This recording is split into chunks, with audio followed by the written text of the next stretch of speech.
Hey folks, Valentin the Mad here, and today I have a new dev interview. This one is with Drasnus, the developer of First Cut, talking about the game, how it came to be, the new Steam version compared to the each one, the Gore aspect of it, and some of his other projects. Lots of cool new footage here from the Steam version, so hope you enjoy this one.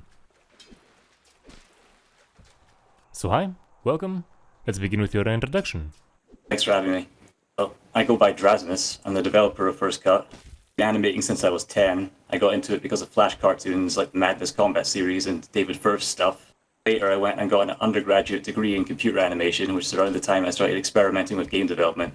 I've been making games as a hobby for years, but most of them are unreleased, besides First Cut. Okay, that's actually interesting, so what other games were you working on, just some of the concepts?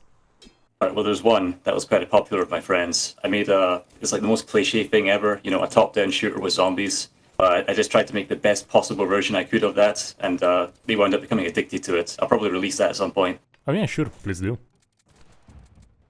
I also made a demo a few years back called The Spell. That's on itch.io.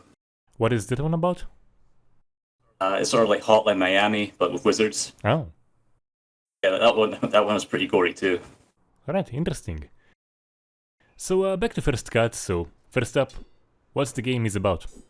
It's a stripped-back fighting game which ends in one hit. It's meant to be easy to pick up, even for people who don't play many fighting games. PC Gamer called it a fighting game for people disenchanted with fighting games. The focus is on atmospheric sword fights with lots of dramatic tension. Instead of a roster of characters, it has character customization, designed so that everyone is equally matched, but it retains the mind games and the footwork central to the genre.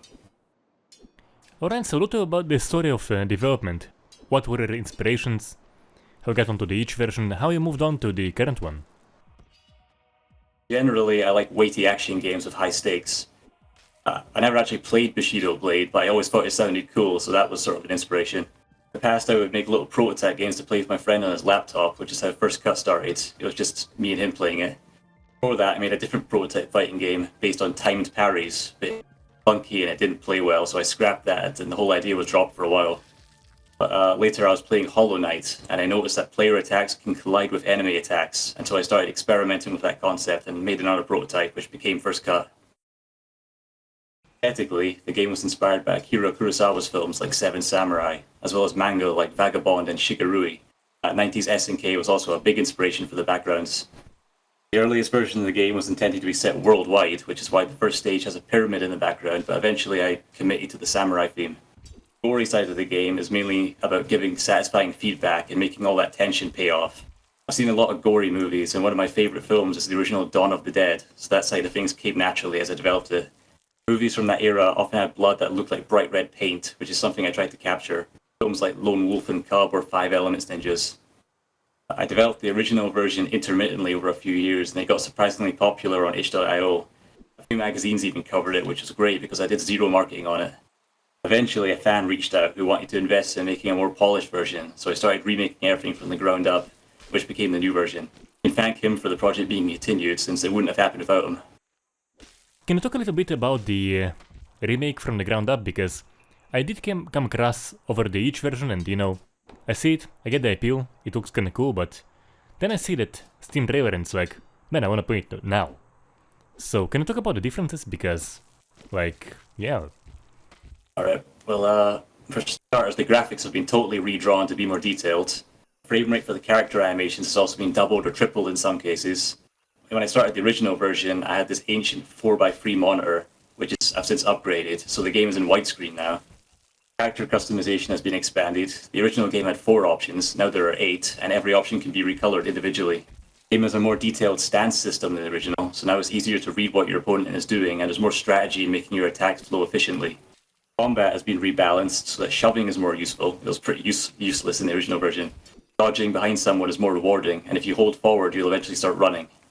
Fight multiple opponents at once now, which means you can also turn around whenever you want, rather than automatically. There are more maps, including new versions of some of the original maps, and I improved the atmospheric effects. Rain will drip down the characters and slowly wash the blood off. You can also fight in knee-deep water, and it'll splash around as you fight. And there are new scrolling challenge maps filled with enemies. The original game has a small speedrunner community, so this is for them. It's not really a story mode, but there'll be some context for each challenge, like fighting bandits in the forest or storming a dojo. The original game had really terrible instructions, like really confused how to play it. So now there's a proper tutorial, and you can rebind the controls however you want. And the Gore system has been recreated from scratch, but we'll get to that. I added a blunt sword option, so you can clonk people in the head instead if you're feeling merciful. So, do you have perhaps more to say about the game modes? Sure. Well, there's your basic 1 versus 1 mode, of course. You can play that locally or against the computer. There's a survival mode, which can incorporate multiple enemies at once now. There's a ring out mode, that's new, so now the edges of the screen can be fallen off and shelf becomes much more useful. And there's that scenario mode for pre-made challenges on bigger maps. I'm also going to include a custom AI option so that players can tweak the enemy behavior for themselves, as well as support custom backgrounds. Oh, that's cool. So, basically some form of mod support. Somewhat, yeah. I can't really support mods to a great degree, but I'm going to do as much as I can to let people import their own content. Ah, that's cool. Alright, so let's get to the gore. So, what's there? Yeah. Alright, well, there are 3 different strikes. You got the overhead, the middle strike, and then the underhand strike. Depending on which strike you use and how far you are from the target, you'll have different effects. Overall, you can cut off the head, either at the neck or above the jaw. You can cut the throat, you can cut into the shoulder, you can cut the body vertically and horizontally, cut across the face. Both arms can be cut off, the body can be cut in half at 2 different points, and you can cut the legs apart. The Gore system is layered, so all these wounds can be combined together from multiple hits, and if you keep hitting them, they'll stay standing longer. Blood will splatter on the floor, on nearby walls, on the grass, and on the characters. If the player's standing in water, it will also stain the water red.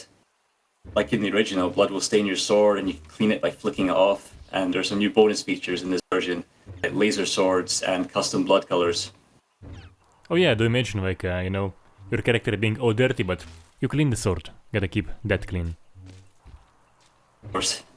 Alright, so the big question now is the release plans. Basically, when and how much is it gonna be costing?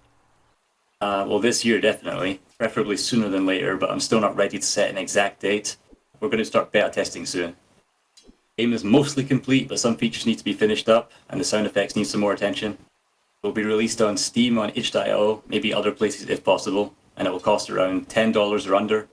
Initially, it'll only be on Windows, but I'd like to port it to other platforms. I've had a lot of requests from Mac and Linux ports, so I'd like to make those happen at some point. And I plan to continue development for a while after launch too, by adding additional content like extra maps and bonus features, plus bug fixing, balancing, and so on.